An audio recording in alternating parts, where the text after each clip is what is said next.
রবীন্দ্রনাথের যে কোনো ধরনের আলোচনাকে শুরু করতে গেলে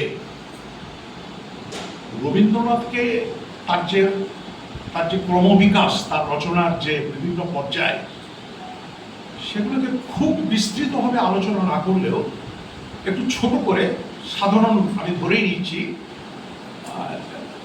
যে খুব সাধারণভাবে একটুখানি ছুঁয়ে যাওয়া দরকার রয়েছে। আপনারা প্রত্যেকেই জানেন যে রবীন্দ্রনাথ তার বাল্য জীবন, সেটাতে তিনি যে পরিবার থেকে মানুষ হয়েছেন,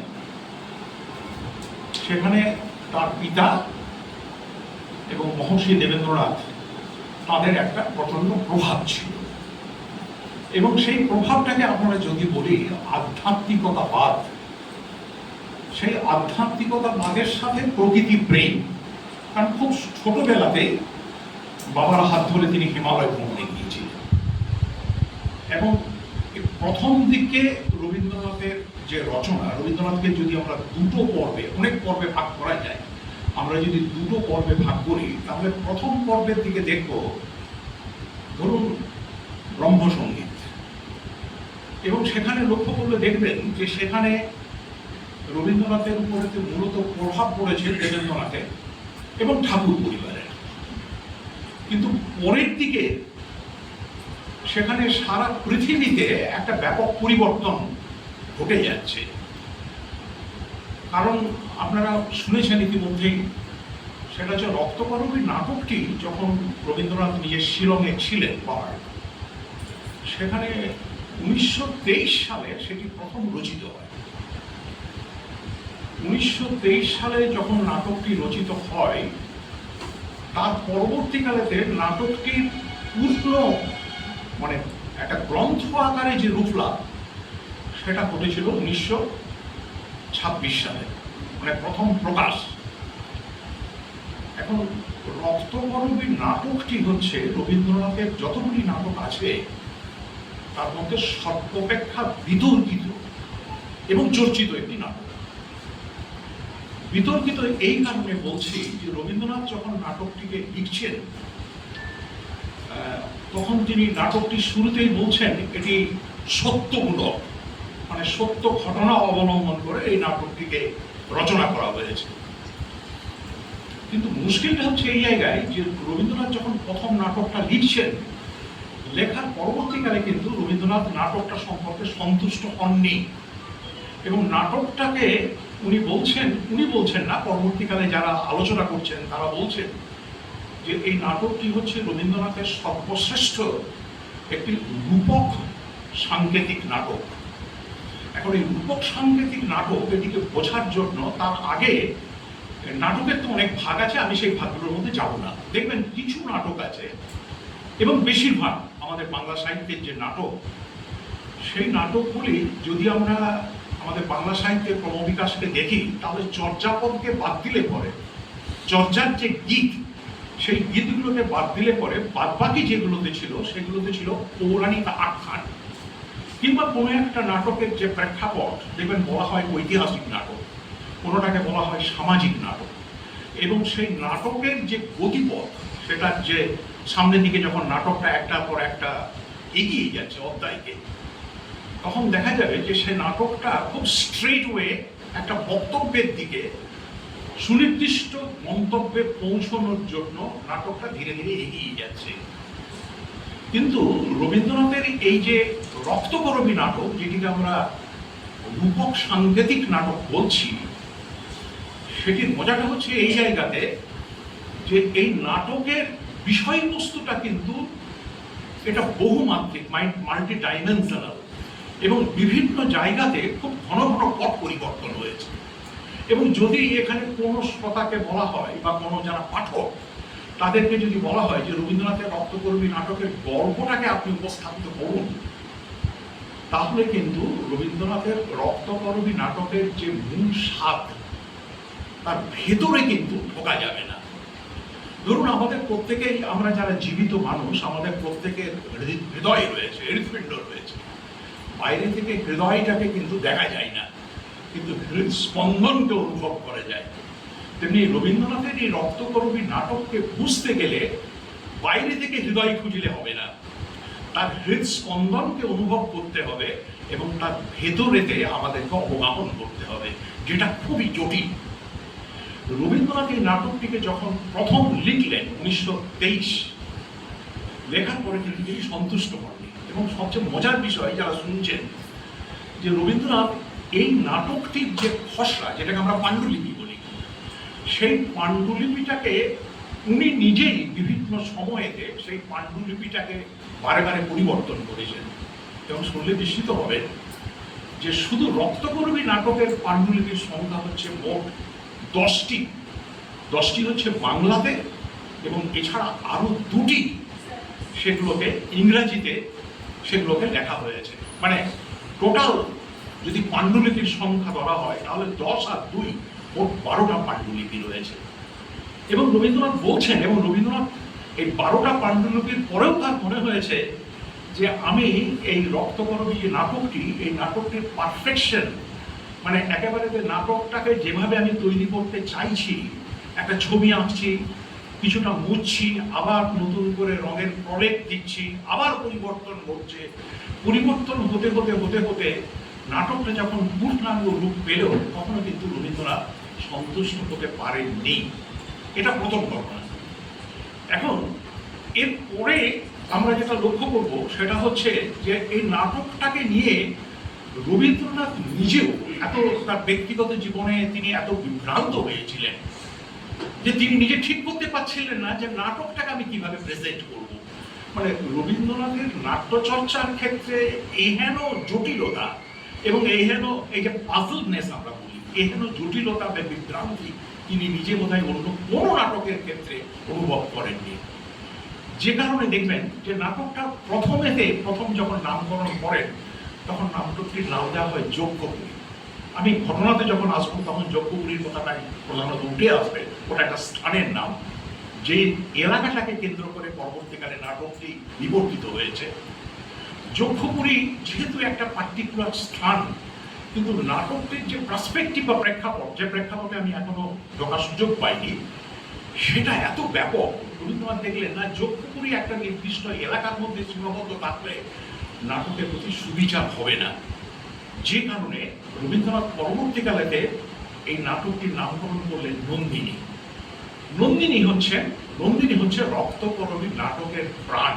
নন্দিনীকে বাদ দিলে পরে রক্তকরবী নাটকের মধ্যে কিছুই থাকে না। আবার এই যে নন্দিনী বলে যে একটি মেয়ে, যার যৌবন আছে, যার রূপ আছে, যার মধ্যে প্রাণ আছে, যে সবাইকে মুক্ত করতে চায়, যে ফুল ভালোবাসে, ওই রক্তকরবী রেড ওরিয়েন্টাল, যেটা বলছিলাম, সেটা হচ্ছে পরবর্তীকালে তিনি নাম দিলেন নন্দিনী। নন্দিনীর নামও কিন্তু নন্দিনী নয়। নন্দিনীর নাম তার আগে প্রথম দিকে নাটকে তিনি নন্দিনীর নাম ব্যবহার করলেন খঞ্জনা পাখি, খঞ্জনী পাখির নাম। আমার মনে হলো যে না, এই নামটাও কি হচ্ছে না। পরবর্তীকালে নাম পরিবর্তন করে বললেন সুনন্দা, এবং তার পরবর্তীকালে তিনি তার নাম দিলেন নন্দিনী। নন্দিনী নামটা তার পছন্দ হল। এবং রক্তকরবী এই নামটা কিন্তু অনেক পরে আসছে। এটা প্রথম থেকে নাটকের নাম রক্তকরবী তিনি এটা দিতে পারেননি। রক্তকরবী একটি ফুলের নাম, এবং রক্তকরবীটাই হচ্ছে মেন সিম্বল, যেটাকে আমি সাংকেতিক নাটকের কথা বলছিলাম। সাংকেতিক নাটক, এই যে রূপক সাংকেতিক নাটক, এই নাটকটা কি, কাকে বলে না? রূপক সাংকেতিক নাটকের মধ্যে একটা রূপক থাকে, ভাবের মধ্যে একটা ব্যঞ্জনা থাকে, এর অর্থটাকে সহজে কিন্তু বোঝা যায় না। যে কারণে ধরুন সবার প্রথম যখন 1923 সালে রচিত হলো, তার পরবর্তীকালেতে ওটা প্রথম রামানন্দ বন্দ্যোপাধ্যায়, আমাদের বিষ্ণুপুর ঘরানার সঙ্গীত এবং শ্রেষ্ঠ সাংবাদিক তৎকালীন যুগের ভারতবর্ষে, প্রবাসী বলে যে পত্রিকা, সেই পত্রিকাতে সেটি 1924 সালে প্রথম খণ্ড খণ্ড আকারে প্রকাশিত হল। তার পরবর্তীকালে বাংলাতে রচিত হওয়ার আগেই সেটা রেড ওরিয়েন্টাল এই নাম দিয়ে, মানে রক্তকরবীর ইংরেজি তর্জমা করলে যেটা দাঁড়ায়, সেই নামে সেটা ইংরেজিতে প্রকাশিত হলো। এবং পরবর্তীকালে 1926 সাল সেখানে সর্বপ্রথম রক্তকরবী পূর্ণাঙ্গ একটি গ্রন্থাকারে সেটি প্রকাশিত হলো। এবং সেই হিসাবে আমরা রক্তকরবী নাটকের শতবর্ষ বলতে আমরা ওই 1926 সালে প্রকাশের যে বছর, সেই বছরটিকেই আমরা মানে বুঝে নিতে চেয়েছি, বা সেই অর্থেই আমরা এটাকে ব্যবহার করতে চেয়েছি। এখন এই যে রক্তকরবী নাটক, এই নাটকটিকে আমি আগেই বলেছি এটি বহুমাত্রিক। নাটকের যে বক্তব্য বা গতিপথ সেটা কিন্তু খুব সহজ সরল একটা রৈখিক রেখাতে যায়নি, এটা বহুমাত্রিক, এবং এর বক্তব্য খুঁজে বের করা এটা নিজে খুব খুব জটিল। এবং রবীন্দ্রনাথ নাটকের যে প্রস্তাবনা একেবারে প্রথম দিকে, প্রথম খণ্ডের যে প্রস্তাবনা আপনারা খুঁজলে পাবেন, সেই প্রস্তাবনা অংশে রবীন্দ্রনাথ নিজেই বলছেন যে আমি নাটকটাকে যে ধরনের করতে চেয়েছিলাম সেইভাবে কিন্তু নাটকটাকে আমি উপস্থাপিত করতে পারিনি। এবং খুব একটা মানে হালকা রসের কথা বলেছেন যে এই নাটকটা পড়লে বা মঞ্চস্থ হলে যারা দর্শক বা শ্রোতা তারা হয়তো পুকুরলে এগিয়ে দিতে পারে। তারপরেই বলছেন তবে আশার কথা যতই মানে খোঁড়াখুড়ি করুক না কেন বিশেষ কিছু সুবিধা করতে পারবে না। মানে আমি চাইবো যে রক্তকর্মী নাটক সম্পর্কে যাদের ইন্টারেস্ট রয়েছে তারা প্রস্তাবনাটাকে দেখলে দেখবেন যে ঠিক রবীন্দ্রনাথ নিজে কথা বলছেন। তার মানে রবীন্দ্রনাথ নিজে জানতেন এটা, যে রক্তকর্মী নাটকটাকে কেন্দ্র করে একটা প্রচন্ড বিতর্ক এবং একটা মতপার্থক্য দেখা দেবে, এবং ঘটেওছে বাস্তবে তাই। আমরা যখন রক্তকর্মীকে পেলাম ধরুন 1926 সাল, তখন পর্যন্ত কিন্তু রবীন্দ্রনাথের জীবিতকালে নাটকটি এত জটিল এবং এত এর ঘটনা প্রবাহ এত বিবর্তনমূলক যে রবীন্দ্রনাথ নিজে চেয়েছিলেন নাটকটাকে মঞ্চস্থ করতে। কারণ একটা নাটকের যে সার্থকতা বুঝতে হবে, একটা নাটক লিখিত নাটক, কেউ লিখে গেলেন, সেই নাটকটা মঞ্চস্থ হলো না, তার মানে সেটা মঞ্চস্থ না হলে তো নাটকটা সাধারণ জনগণের কাছে পৌঁছানোর সুযোগটা কমে যায়, পৌঁছানোর সুযোগ থাকে না বললেই চলে। রবীন্দ্রনাথ নিজে চেষ্টা করেছিলেন তার জীবিত থাকা অবস্থাতে যে নাটকটিকে যদি মঞ্চস্থ করানো যায়, কিন্তু খুব দুর্ভাগ্যের বিষয় নাটকটিকে রবীন্দ্রনাথ যেভাবে চেয়েছিলেন সেভাবে কিন্তু মঞ্চস্থ করাতে পারেননি।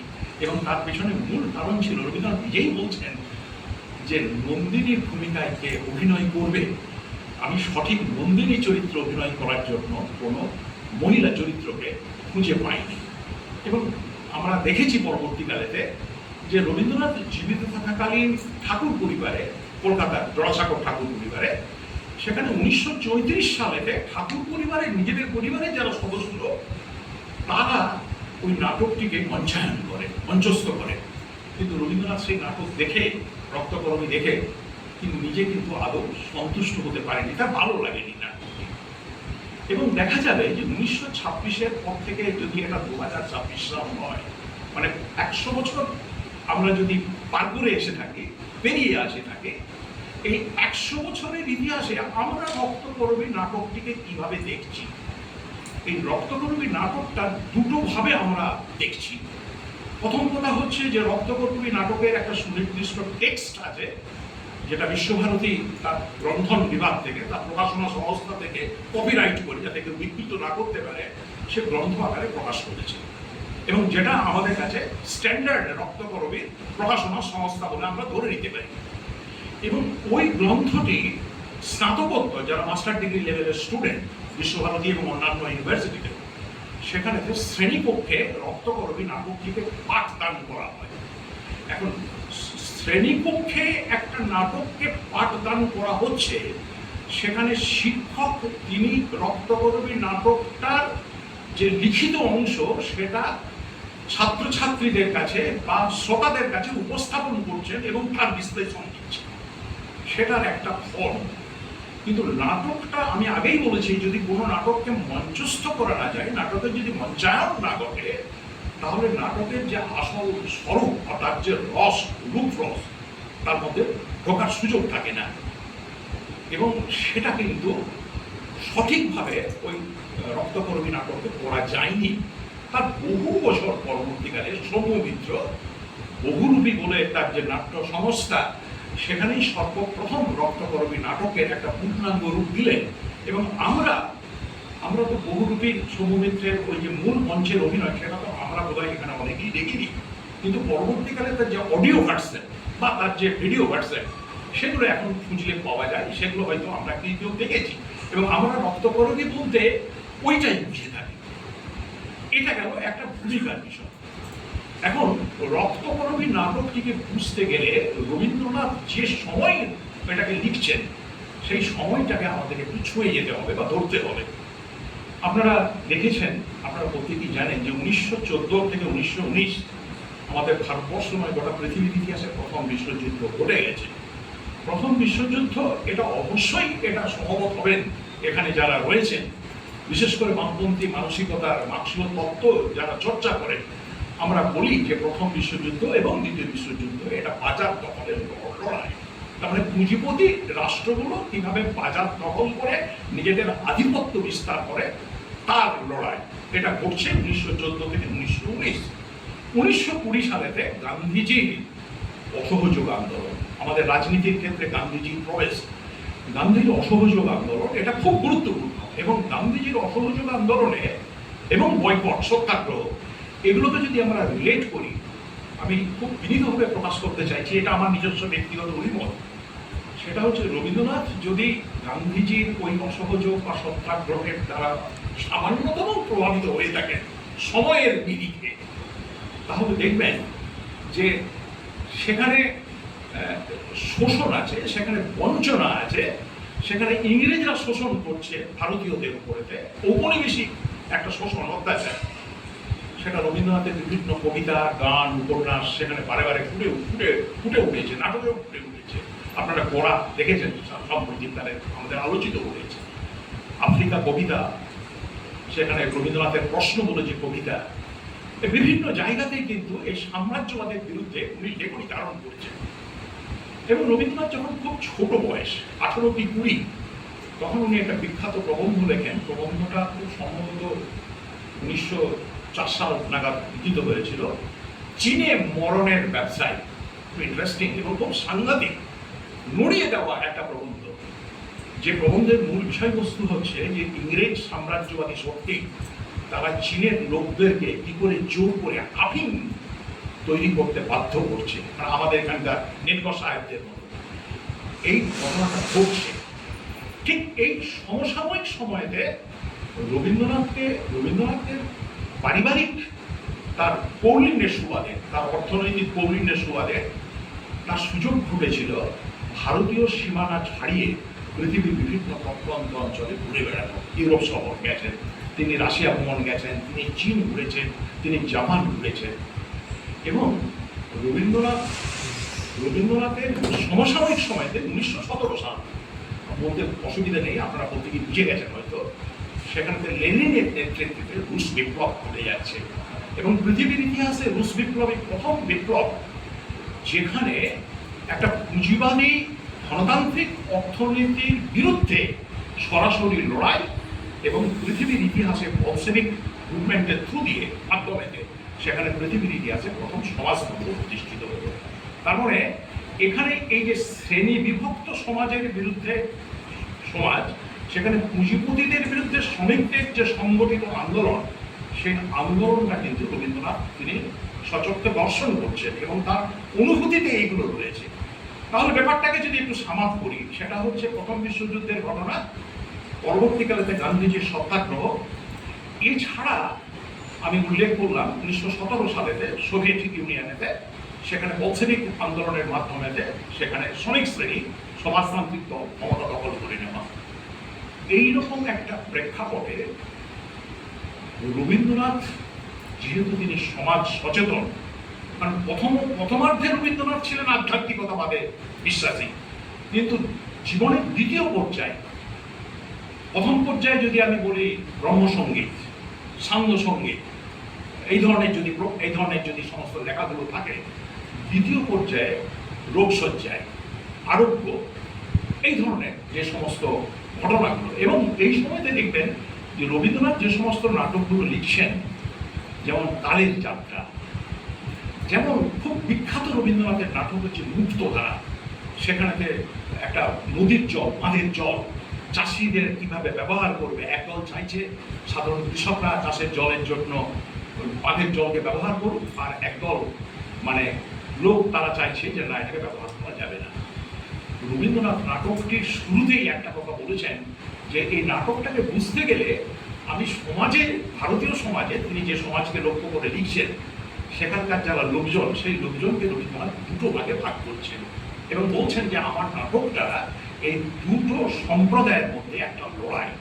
সেই দুটো সম্প্রদায়ের মধ্যে রবীন্দ্রনাথ তার নিজের ভাষাতে বলছেন, এই প্রস্তাবনাতেই রয়েছে, রক্তকরবীর প্রস্তাবনাতে রবীন্দ্রনাথ বলছেন যে একটা সম্প্রদায়কে উনি বলছেন আকর্ষণজীবী, অ্যাকুইজিটিভ ক্লাস, আরেকটাকে উনি বলছেন আকর্ষণজীবী, আরেকটাকে বলছেন কর্ষণজীবী, মানে কৃষক যারা মাটিকে লাঙল দিয়ে কর্ষণ করে এবং শস্য উৎপাদন করে। এদের মধ্যে বিরোধ, এবং এই বিরোধটাই আরো বৃহত্তর অর্থে রক্তকরবী নাটকের মধ্যে প্রতিফলিত হয়েছে। আমি খুব সংক্ষেপে নাটকটাকে, আমি আগেই বলেছি যে নাটকটা তো কোনো গল্প নয়, নাটকটাকে অনুভূতি দিয়ে বোঝার বিষয়। নাটকটাকে বুঝতে হবে, তার মর্মবস্তুতে পৌঁছতে হবে যে রবীন্দ্রনাথ কি বলতে চেয়েছে। ওই যে বললাম রূপক সাংকেতিক নাটক, তাতে বিষয়বস্তু কম, সেখানে পাঠককে ভাবানো, পাঠক নিজে চিন্তা করবে, তার চিন্তাতে শান দেওয়া, এই প্রশ্ন করা, একটা সিস্টেমের বিরুদ্ধে প্রশ্ন করা, এটাই রবীন্দ্রনাথের রক্তকরবী নাটকের মেইন প্রতিপাদ্য জায়গা। রবীন্দ্রনাথ কি করছেন? রবীন্দ্রনাথ বলছেন যে আমি যে নাটকটা লিখছি, এই নাটকটা তো আগেই বলেছি সত্যমূলক, তার মানে যে ঘটনাটা লিখছি এটা কোনো কল্পনা নয়, বাস্তবে এটা আছে। সঙ্গে সঙ্গে বলছেন কিন্তু যারা ঐতিহাসিক দোহাই তাদের, মানে অনুরোধ তাদের, আপনারা কিন্তু এই জায়গাটাকে বাস্তবে খুঁজতে যাবেন না। তার মানে জায়গাটা আছে, তিনি জায়গাটাকে হুবহু সেই জায়গাটা নয়, সেই জায়গাটার নাম হচ্ছে নাটকটা যেখানটাকে কেন্দ্র করে আবর্তিত হয়েছে যক্ষপুরী। যক্ষপুরী জিনিসটা কি? তিনি তো যক্ষপুরী না দিয়ে লক্ষ্মীপুরী, দেবী লক্ষ্মী, তিনি তো লক্ষ্মীপুরী বললেন না। যক্ষ, শুনেছি কুবের নাকি ধনপতি, কুবেরের কাছে অনেক ধন থাকে, তো কুবেরের ধন যদি লক্ষ্মী মাতার কাছে থাকে সেটা তো সাধারণের জন্য, লক্ষ্মীকে আরাধনা করবে, সে ধন হয়তো মানুষকে পেতে পারে। পাতাল একটা অন্ধকার জায়গা, সেই অন্ধকার সুড়ঙ্গের ভিতরে মাটির নিচে যেখানে যক্ষপুরী, সেই যক্ষপুরীটা হচ্ছে মাটির নিচে সুড়ঙ্গ করে তার ভেতরে প্রচুর সেখানে ধন সম্পদ রয়েছে। সেই ধন সম্পদকে উনি বলছেন যে গ্রামের দিক থেকে যারা শ্রমিক, যারা লোকজন, তারা তুলে নিয়ে আসছে। এবং এই নাটকের মূল জায়গাটাই হচ্ছে যক্ষপুরী বলে একটা জায়গার কথা উল্লেখ করেছেন, এবং মাটির সুড়ঙ্গের ভেতরেতে নেমে সেখানকার যারা শ্রমিক, সেই শ্রমিকরা তারা কিন্তু টাল টাল সোনা সেখান থেকে তুলে নিয়ে আসছে। ঠিক আছে? এবং এই যে যক্ষপুরীর একজন শাসক আছেন, শাসক বলতে আমরা যদি বাংলাতে রুলার বলি, সেই শাসকের নাম হচ্ছে মকররাজ। রাজা মকররাজ। এই মকররাজ লোকটা কেমন? এই হচ্ছে স্বৈরাচারী, দুর্দণ্ড প্রতাপ। সাধারণত এই মকররাজ তিনি যক্ষপুরীর ওই যে অন্দরমহল মানে তার অন্দরমহলটা কিন্তু একেবারে সুড়ঙ্গের নিচে অন্ধকারে, সে কোনোদিনও আলোতে বেরোয়নি, সে কোনোদিনও প্রকাশ্যে তার কোনোদিনও তাকে দেখা যায়। সে থাকে পাতালে একটা ঘরের মধ্যে বন্দি, এবং ঘরের সামনে একটা জানালা আছে। জানালার যে অর্গল, মানে যেগুলো আমরা লোহার রড বলে থাকি, সেই অর্গলের ভেতরে, এবং সেই জানালাটা সামনে আবার এক বিচিত্র ধরনের জাল আছে, জাল, নেট, জালের আড়াল। তার মানে তিনি জালের ভেতরে আবৃত রয়ে গেছেন। আমি এর আগের দিনে যখন একটা বক্তব্য রেখেছিলাম, আপনাদের মনে আছে যে সেখানে আমি একটা কথা বলেছিলাম যে আরো একজন ফুপো বলে, মিসেল ফুপো, তার কথা বলতে গিয়ে আমি বলেছিলাম যে তিনিও দেখাচ্ছেন প্যানঅপটিকন বলে তার একটা কনসেপ্টের কথা বলেছিলাম। সেখানে প্যানঅপটিকন কিরকমের না, সেখানে রাজা নিজে একটা ঘরের ভিতরে রয়েছে, এবং রাজার যে রাজত্ব, সেখানে যারা অপরাধী, যারা জেলে রয়েছে, সেই জেলের ভেতরে এক একটা করে জানালা করে দেওয়া আছে। তারপরে রাজা ঘরের ভেতর থেকে সমস্ত কিছু দেখতে পাবে, কিন্তু জেলের যে কয়েদি জেলখানার ভেতরে সে কিন্তু রাজাকে দেখতে পাবে না। রাজা জেলখানার এই ঘরের ভেতর থেকে সমস্ত কিছু অবলোকন করবে। এই কনসেপ্টটা, আমি সময়টাকে মেলাতে পারছি না, এই কনসেপ্টটাও কিন্তু রবীন্দ্রনাথের ঠিক এই রক্তকরবী নাটকের সাথে মিলে গেছে, খুব মিলে গেছে। তিনি হয়তো বলছেন না, তিনিও বলছেন যে জানালার আড়ালে রয়েছে, জানালাটা একটা ইটের মধ্যে ঘেরা রয়েছে, সেখানেতে নেট বা জাল দিয়ে ঘেরা রয়েছে। এ প্রচন্ড শক্তিশালী স্বৈরাচারী, এর হৃদয় বলে কিছু নেই, এর মধ্যে প্রাণ বলে কিছু নেই, এর মধ্যে প্রেম বলে কিছু নেই। এ শুধু বোঝে মানুষকে শোষণ করতে এবং তাল তাল সোনা সংগ্রহ করে তার সম্পদের ভান্ডারকে পূর্ণ করতে। এটাকে প্রথম একটা প্রেক্ষাপট হিসাবে আপনি ধরে নিন। ধরে নেওয়ার পরবর্তীকালেতে এখানকার যারা সোনা উৎপাদন করে তারা কারা? তারা হচ্ছে গ্রাম থেকে আসা শ্রমিক।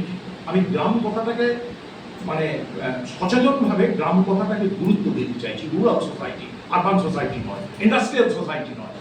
রুরাল সোসাইটির লোকেদের মধ্যে একটা সিম্পলিসিটি রয়েছে, সহজ সারল্য রয়েছে, তারা আনন্দে থাকে, তারা কৃষিকাজের সাথে যুক্ত থাকে। তাহলে একটা গ্রামের যারা লোক তারা কৃষিকাজের সঙ্গে যুক্ত থাকে, আর সোনা উৎপাদন যারা করছে তারা শিল্পের মধ্যে ঢুকে যাচ্ছে। কৃষিটা যেহেতু আনঅর্গানাইজড, সেখানে শোষণটা এত তীব্র নয়, কিন্তু একটা শিল্পক্ষেত্রে যেহেতু একই জায়গায় অনেক শ্রমিক একসঙ্গে কাজ করে, সেজন্য মালিকের পক্ষে শ্রমিকদের উপরে শোষণ করাটা অনেক সহজ। এবং খুবই মর্মান্তিক ঘটনা যে এখানকার যারা শ্রমিক, আমি দু একজনের যদি নাম নিই, তার মধ্যে বিখ্যাত একজন লোকের নাম হচ্ছে ফাগুলাল এবং তার স্ত্রীর নাম হচ্ছে চন্দ্রা। এই ফাগুলাল, চন্দ্রা, কিংবা এখানে একটা ছোট্ট বালক তার নাম আছে কিশোর।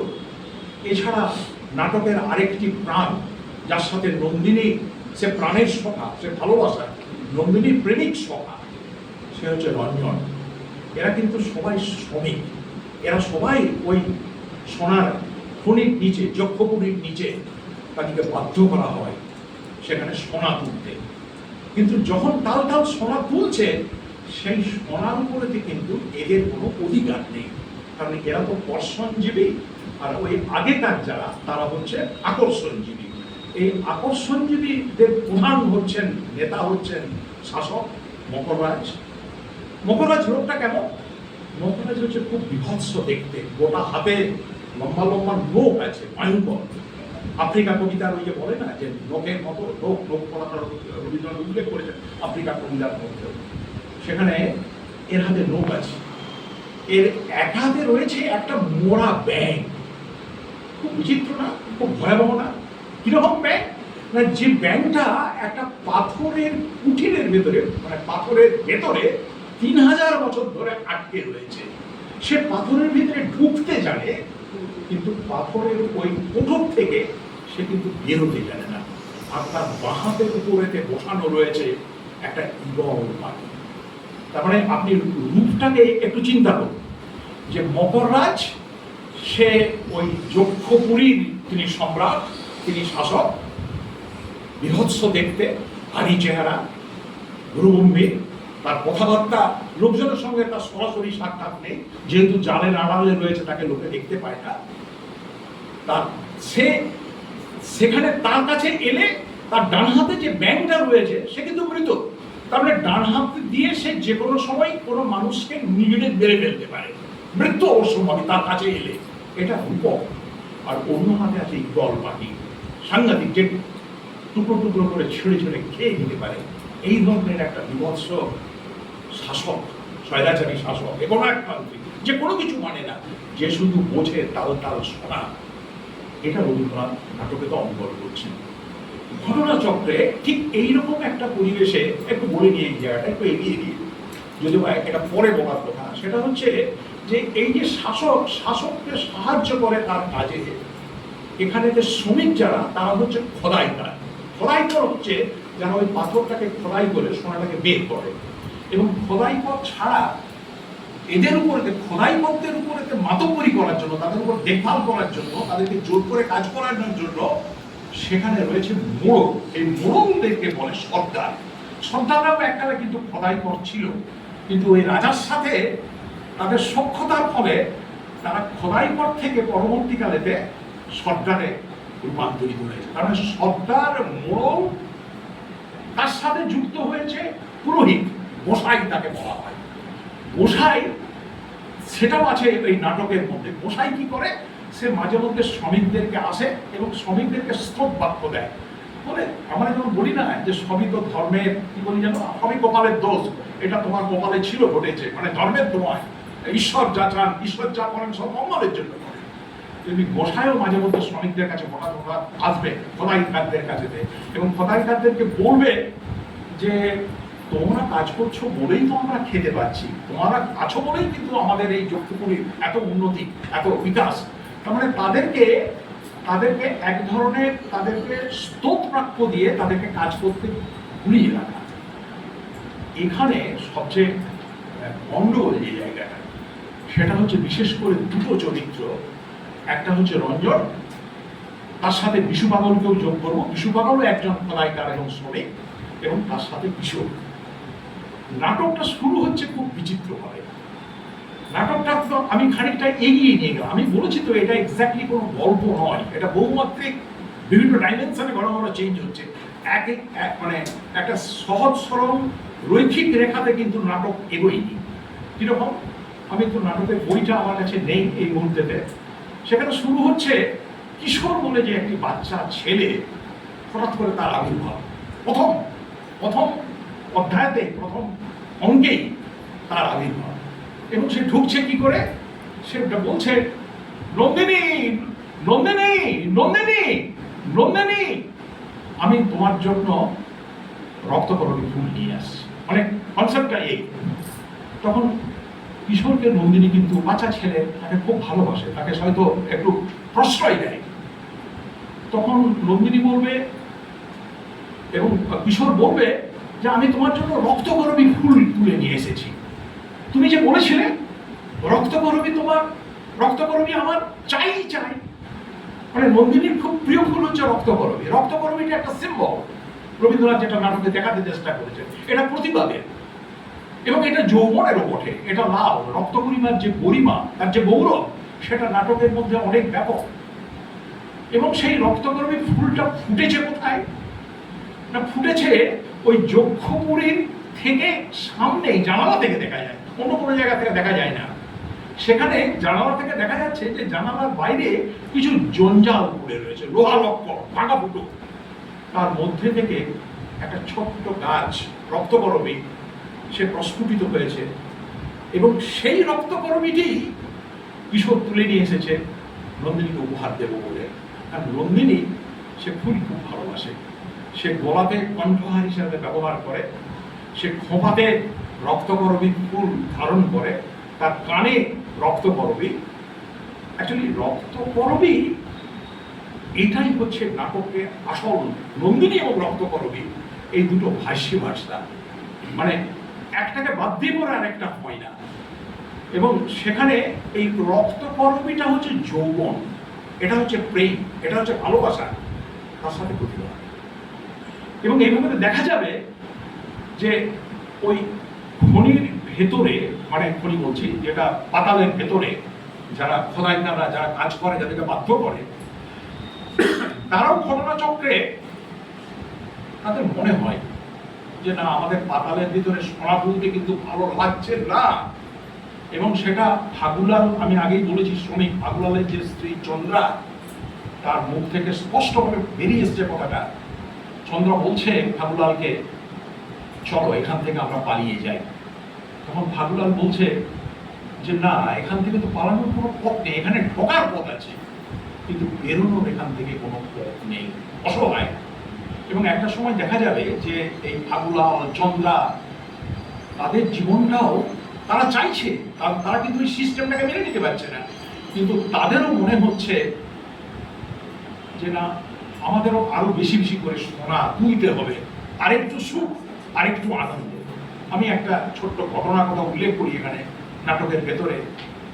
সেখানেতে বহু দূর থেকে শোনা যাচ্ছে ঢাকঢোল বাজছে, ঘোড়ার পিঠে চেপে সেখানে সর্দাররা এগিয়ে যাচ্ছে, ধ্বজা পুজোর জন্য কেতন উঠছে, পতাকা উঠছে, এবং সেখানে সর্দারদের যারা সর্দার বা মোড়ল যারা, মানে তারা হচ্ছে লেঠেল সম্প্রদায়, তারা হচ্ছে মিডলম্যান, রাজা হয়ে কাজ করতে পারে, তাদের যারা স্ত্রী, তাদের সব রূপো বা সোনার থালা, তাতে বিভিন্ন গোল, তাদের শাড়ি, তাদের যে শাড়ি বা গহনা, সেগুলো রবীন্দ্রনাথ বলছেন যে রৌদ্র কিরণে সেগুলোর মধ্যে যে ঝলসানি, সেই ঝলসানিতে চোখ মানে ধাঁধিয়ে উঠছে, এবং সেটা কিন্তু যখন চন্দ্রা দেখছে, ফাগুলালের স্ত্রী, তখন চন্দ্রার মধ্যেও কিন্তু একটা লোভ দেখা দিচ্ছে।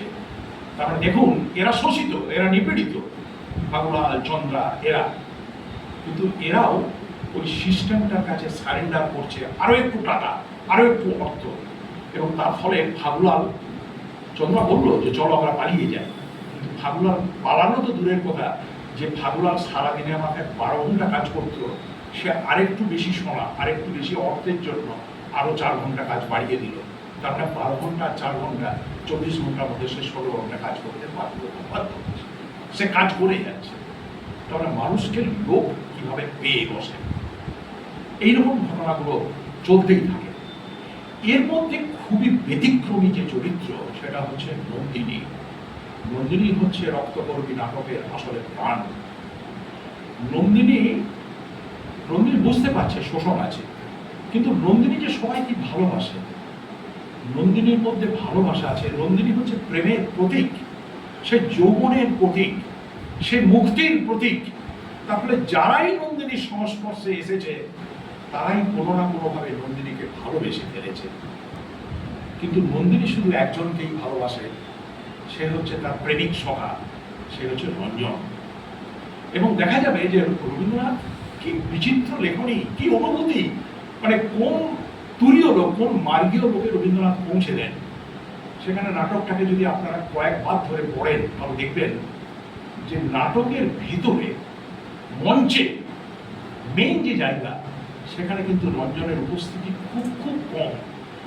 রঞ্জন যতদিন জীবিত ছিল, ততদিন কিন্তু রঞ্জনকে দেখা যায়নি। নাটকের একেবারে শেষ পর্যায়েতে আমি ঢুকবো সেই জায়গাতে, সেখানেতে নন্দিনী ওই পাতালপুরীর ভেতরে, যক্ষপুরীর ভেতরে যে ঢুকে যাবে, রাজা চাইবে না ঢুকুক, কিন্তু সে যখন ঢুকবে, ঢোকার পরে গিয়ে প্রথম তার পায়েতে হোঁচট লাগবে রঞ্জন, তখন সে দেখবে রঞ্জন মারা গেছে। এখন রাজার মধ্যে দুটো সত্তা রবীন্দ্রনাথ তিনি উল্লেখ করছেন। ওই যে বললাম না যে খেপে খেপে ক্ষণে ক্ষণে এটা রূপ রং চেঞ্জ হয়ে যাচ্ছে, সাতরঙা রামধনুর মতো। কিরকমে না, রবীন্দ্রনাথ বলছেন যে নন্দিনীর চোখে রাজা, আমাদের চোখে রাজা তো স্বৈরাচারী, সে একজন অত্যাচারী শাসক। তার বর্ণনা আমি দিয়েছি আগে, যার এক হাতে ব্যাঙ আর অন্য হাতে একটা ঈগল, কি ভয়ঙ্কর একটা রূপ, এবং তার গলার স্বর সেরকম কর্কশ, তাকে লোকে দেখেনি। তার মানে এটা আমরাও তো শাসককে চোখে দেখি না। আমি যদি আপনাকে কেউ জিজ্ঞাসা করে যে আপনার কাছে শাসককে কে শোষণ করে, আমাদের শ্রমিকদেরকে কে শোষণ করে, আপনারা বলবেন যে কেন্দ্রীয় সরকার, আপনারা বলবেন আমাদের রাজ্য সরকার, শ্রমিকরা নিপীড়িত, অত্যাচারিত, একটা সিস্টেম, তাকে চোখে দেখা যায় না। কিন্তু এটা এমন একটা শক্তি যারা ব্যুরোক্রেসির সাহায্য দিয়ে, জেল, আমলাখানা, এই যে এক্সিকিউটিভ বাহিনী, এদের সাহায্যে এরা শোষণ ব্যবস্থাটাকে কিন্তু চালিয়ে যাচ্ছে, রাজাও তাই। এবং রাজার চরিত্র সম্পর্কে নন্দিনী বলছে যে লোকটা তো খুব একটা খারাপ নয়, এবং রবীন্দ্রনাথ বলছেন যে নন্দিনীর মনে হয়েছে যে রাজার মধ্যে দুটো চরিত্র আছে। রবীন্দ্রনাথ রক্তকরবী নাটকটা লেখার সময় আমাদের যে পৌরাণিক কাহিনী রামায়ণ, তারা অনেকটাই প্রভাবিত হয়েছিলেন, এবং নন্দিনীর চোখে যে রাজা, সেই রাজার মধ্যে দুটো সত্তা আছে। একটা সত্তা হচ্ছে রাবণের, আরেকটা হচ্ছে বিভীষণের। আমরা রাবণের তো দষ্টমুণ্ডু এবং একটা বাজে লোক দেখ জানি, সে তাকে অপহরণ করেছে, লঙ্কাপুরীতে তাকে আটকে রেখেছে। আর মাইকেল মধুসূদনের হাতে যখন আমরা কি বলবো বিভীষণ চরিত্রকে পাই, সেখানে বিভীষণ চরিত্রকে নায়কে রূপান্তরিত করা হয়েছে, এবং তাকে যে মানব রূপ, এবং তাকে অনেক মহৎ, তাকে অনেক বীর, এইভাবে চিত্রিত করেছে। নন্দিনীও কিন্তু রবীন্দ্রনাথ বলছেন যে আমি এই যে রাজা মকররাজ, সেই মকররাজটাকেও আমি কিন্তু অনুপ্রাণিত হচ্ছি পৌরাণিক কাহিনী দিয়ে, কিন্তু আমি পৌরাণিক কাহিনীর সাথে মেলাতে চাইছি না, এবং যে কারণে রবীন্দ্রনাথের লেখনীতে ওই রাজার যে চরিত্র তাতে একদিকে রাবণ এবং অন্যদিকে বিভীষণ, এই দুটো চরিত্রের সংমিশ্রণ ঘটে গেছে। কারণ রাজার লোকটা হয়তো খুব খারাপ, কিন্তু নন্দিনীর কাছে সেই লোকটা অনেক বেশি সফট কর্নারের। মানে নন্দিনীর সাথে যখন আচার আচরণ, তখন কিন্তু রাজা এতটা কর্কশ, এতটা মূঢ় বা এতটা অত্যাচারী নয়। এবং নন্দিনী কিন্তু বারে বারেই চাইবে রাজাকে ওই পাতালপুরী থেকে বেরিয়ে, যক্ষপুরীর থেকে তাকে টেনে বের করে নিয়ে আসা। এবং নন্দিনীরও ওই মকররাজের প্রতি একটা সফট কর্নার আছে। এবং একটা জায়গাতে যখন গলাতে ওই ফুল, যেটাকে বললাম রক্তকরণী, যেটা পড়ে, সেখানে মকররাজ একবার তো নন্দিনীকে বলেই বসলো যে তুমি আমাকে আমার গলায় এই ফুলের মালাটা পরাবে। পরবর্তীকালে ওই যে বললাম 10টা আলাদা আলাদা তো পাণ্ডুলিপি, পরবর্তীকালে লেটেস্ট যে পাণ্ডুলিপি সেখানে ভাষাটা একটু চেঞ্জ করেছেন, এবং চেঞ্জ করে তিনি বলছেন পোড়াবোটা কেন, তুমি তোমার ওই রক্তকরণী মালাটা কি আমাকে দেবে? তাহলে তুমি আমাকে দেবে আর পড়াবে, এই দুটোর মধ্যে ভাষাগত কিন্তু প্রচুর তারতম্য রয়েছে। এবং নন্দিনীও কিন্তু চেয়েছে যে রাজা যেখানে যক্ষপুরীর মধ্যে বন্দী হয়ে রয়েছে, ওই ধন দৌলতে, দেখুন যে সোনা বা যে অর্থ সম্পত্তি রাজার পরায়ত্ত, রাজা তো সেগুলো ভোগ করতে পারে না, কারণ রাজার যে কোনো স্ত্রী আছে, কোনো রানী আছে, সে কথা আমি বলিনি। রাজার জীবনটা খুব দুর্বিষহ, সে অন্ধকারের মধ্যে থাকে, সে আলো দেখেনি, তার মধ্যে প্রেম নেই, তার মধ্যে মুক্তি নেই, একটা বন্দি। সেই বন্দিশালা থেকে নন্দিনী কিন্তু রাজাকেও, মহারাজকেও মুক্ত করতে চেয়েছে, তাকে বের করতে চেয়েছে, সেটা হয়তো পারেনি। এবং একটা সময় আসবে যখন নাটকটা এইভাবেই আবর্তিত হয়েছে, এবং নাটকের একেবারে শেষ পর্যায়ে এসে, আমি নাটকটা খুব বেশি আর আমরা টানতে চাইছি না, নাটকের শেষ পর্যায়ে এসে নন্দিনী ওই জানালাতে এসে খুব জোরে ধাক্কা দেবে, এবং ধাক্কা দিয়ে বলবে যে রাজা তুমি আমাকে, আমি ঢুকবই, আমি দেখবই তুমি কি করছো, তোমার ভেতরে দিক কি আছে। রাজা তখন বলবে যে না, তুমি এখানে ঢোকো না, কারণ এখানে খাঁচার ভেতরে যদি কোনো পাখি ঢুকে যায়, সে আর খাঁচা থেকে বেরোতে পারে না। সে খাঁচার ভেতরে যে ঢুকেছে, যার মধ্যে আফিংয়ের নেশা, সোনার নেশা, তাল তাল সোনার নেশা যাকে পেয়ে বসেছে, সে কিন্তু এই পাতালপুরীর বা যক্ষপুরীর বাইরে থেকে বেরোতে পারবে না। সেও কিন্তু পাখিকে খাঁচা থেকে উন্মুক্ত করে দিলেও খাঁচার ভেতরে থেকে থেকে তার এমন অভ্যাস হয়েছে, সে আবার খাঁচার ভিতরে ফিরে আসতে চাইবে, এবং যতবার বেরোতে চাইবে ততবার কিন্তু তার মাথাতে ঠকা লেগে যাবে।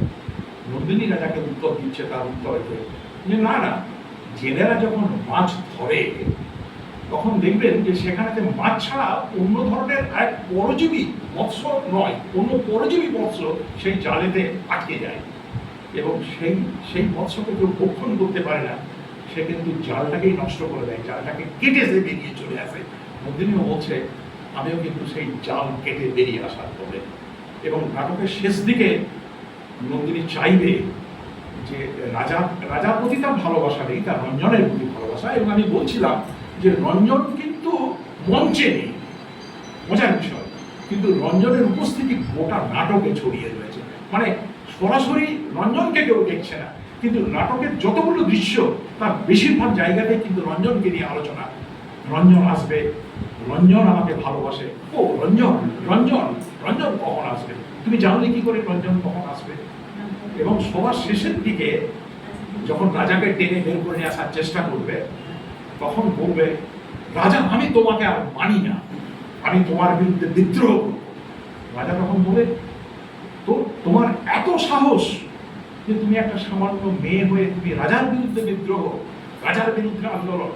হ্যাঁ, তাতে তুমি যদি আমাকে মেরেও ফেলো তাতে আমার কোনো আপত্তি নেই, মানে আমার কোনো ভয় নেই, কারণ মৃত্যুর পরে আমার যে মৃত্যু, সেই মৃত্যুর পর আমি প্রতিনিয়ত তোমাকে তাড়া করে ফিরে যাব। এবং আলটিমেটলি রাজা বাধ্য হবে তার ওই যে অর্গল, মানে যক্ষপুরীর ভেতরেতে যে জানালা বা তার সে যে বদ্ধ অবস্থায় রয়েছে সেটাকে উন্মুক্ত করে দিতে, এবং নন্দিনী সেই যক্ষপুরীর ভেতরে ঢুকবে, এবং ঢুকতে গিয়েই দেখবে যে তার পায়ে আটকে যাবে রঞ্জন, বলবে কি এটা কার দেহ? তখন বলবে এ তো আমার সেই রঞ্জন, মানে তার প্রেমিক সখা, তুমি তুমি রঞ্জনকে মেরে ফেলেছ। রাজা তখন বলবে না, আমি আমি তো রঞ্জনকে মারিনি। এবং সেখানে এই খোদাইকার যারা শ্রমিক এবং রাজাকে বিশেষ করে মকর রাজাকে বিভ্রান্ত করেছে, তাকে মিথ্যা পথে ভুল পথে পরিচালিত করেছে গোসাইয়ের দল এবং তার যারা সর্দার মোড়লের দল, তারা ভুল বুঝিয়েছে। কারণ এরা বুঝেছিল যে নন্দিনীর সাথে রঞ্জন এই দুটো শক্তি, দুটো ভালোবাসার শক্তি, এরা ওই কলকারখানার বিরুদ্ধে, এরা মুক্তি, এরাই যৌবনের প্রতীক, এরাই মানুষকে মুক্ত করতে পারে। এরা দুজনে যদি একসঙ্গে এক হয়ে যায় তাহলে আমাদের যজ্ঞগুলি ধ্বংস হয়ে যাবে।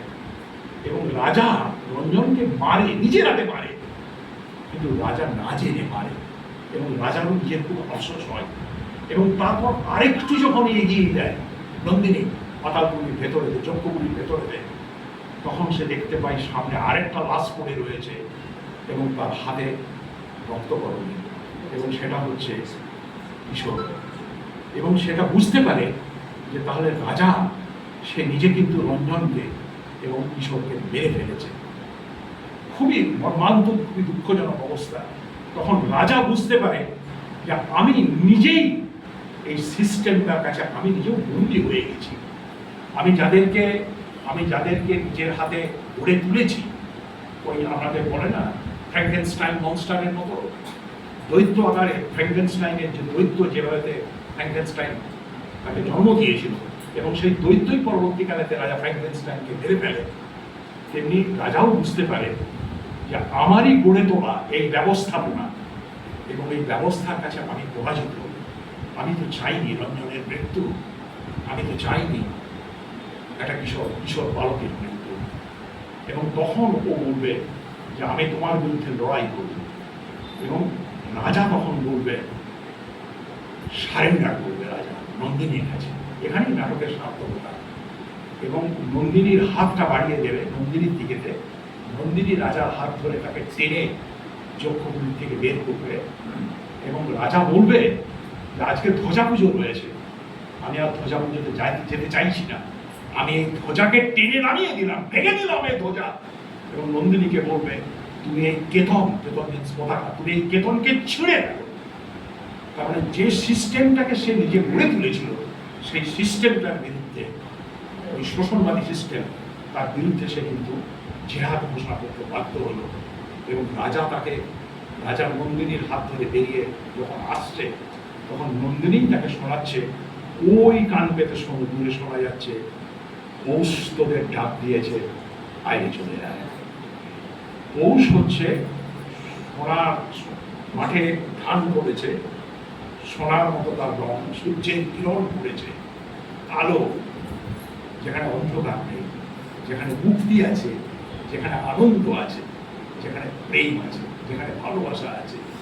তাহলে নাটকটাকে যদি বিশ্লেষণী নিরিখেতে আমি শেষ করার চেষ্টা করি, তাহলে ব্যাপারটা দাঁড়ায় যে এই যে শিল্প সভ্যতা বা যন্ত্র সভ্যতা, তার আগে যে কৃষিভিত্তিক অর্থনৈতিক কৃষি সভ্যতা ছিল, এই দুটোর মধ্যে দ্বন্দ্ব, আকর্ষণজীবী এবং কর্ষণজীবীর মধ্যে দ্বন্দ্ব।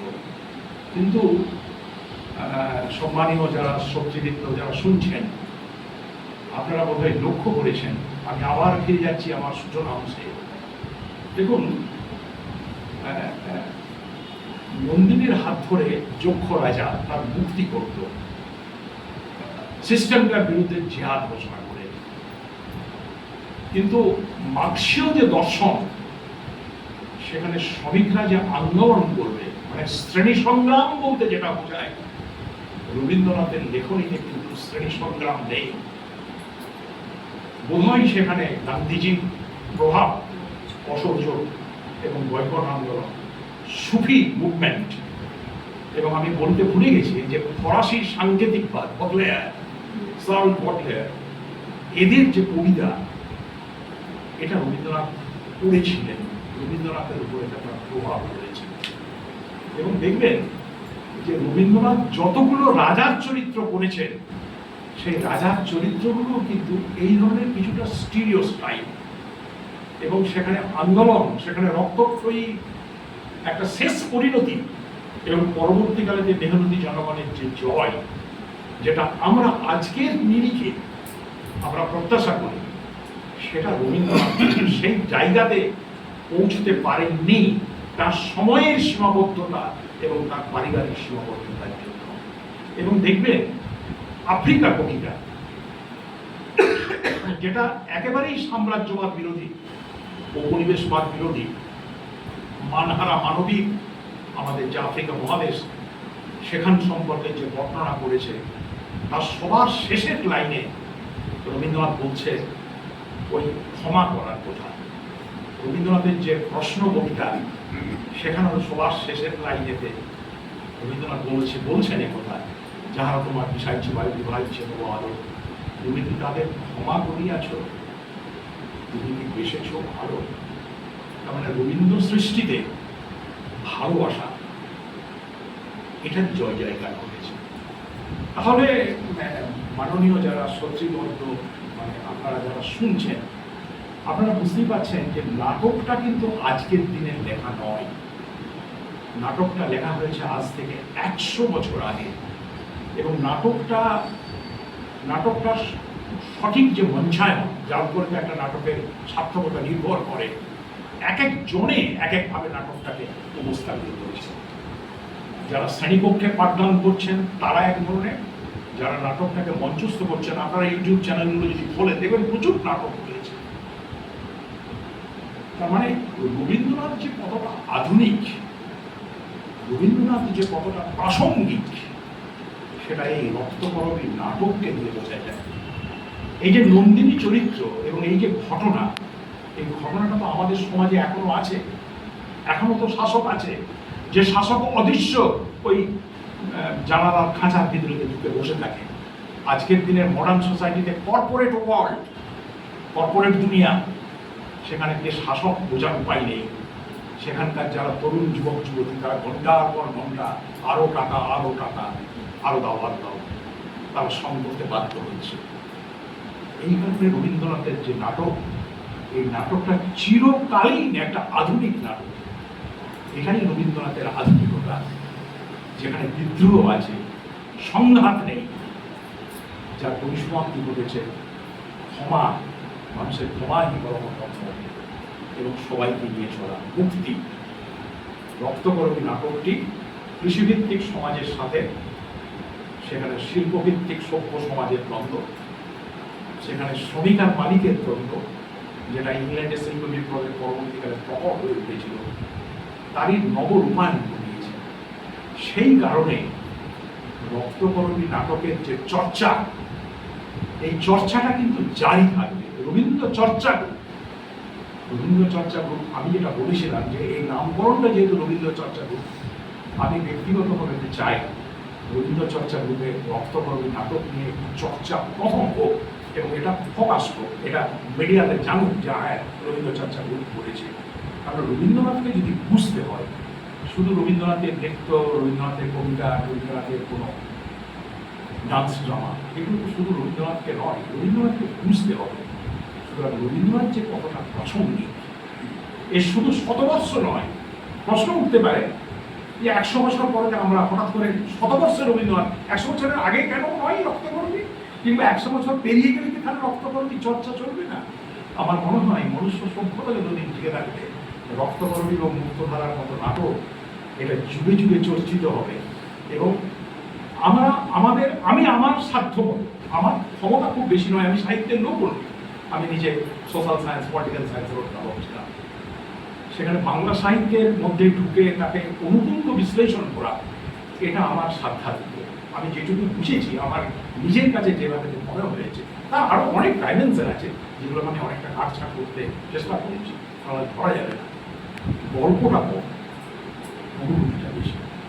আমরা সেই অনুভূতির জায়গায় পৌঁছতে পারবো, এবং রবীন্দ্রনাথের উপরে চর্চা করবো, অনুশীলন করবো, রবীন্দ্রনাথকে বুঝতে চেষ্টা করবো। এটা যদি সামান্যতম ভাবে আপনাদেরকে ভাবিত করে, আপনাদের চিন্তাকে যদি সামান্যভাবে জারিত করতে পারে, যদি একবার মনে হয় যে না রক্তকর্মী নাটকটা যারা পড়িনি আমরা বাড়িতে গিয়ে কোনো একটা সময়তে পড়বো, বোঝার চেষ্টা করবো, তাহলে বোধহয় আজকের আলোচনাটা সার্থক হবে। আপনাদের সকলকে বিনম্র শ্রদ্ধা প্রণাম জানাই। যারা আমার অভিযোগ বয়সে ছোট তাদেরকে শ্রদ্ধা ভালোবাসা, সবাই ভালো থাকবেন। প্রত্যেককে রক্তকর্মীর রক্তিম গরিমা প্রত্যেককে আলোকিত করুন। সামনে বাংলা নববর্ষ আসছে, প্রত্যেকে ভালো থাকুন। ধন্যবাদ জানিয়ে শেষ করি।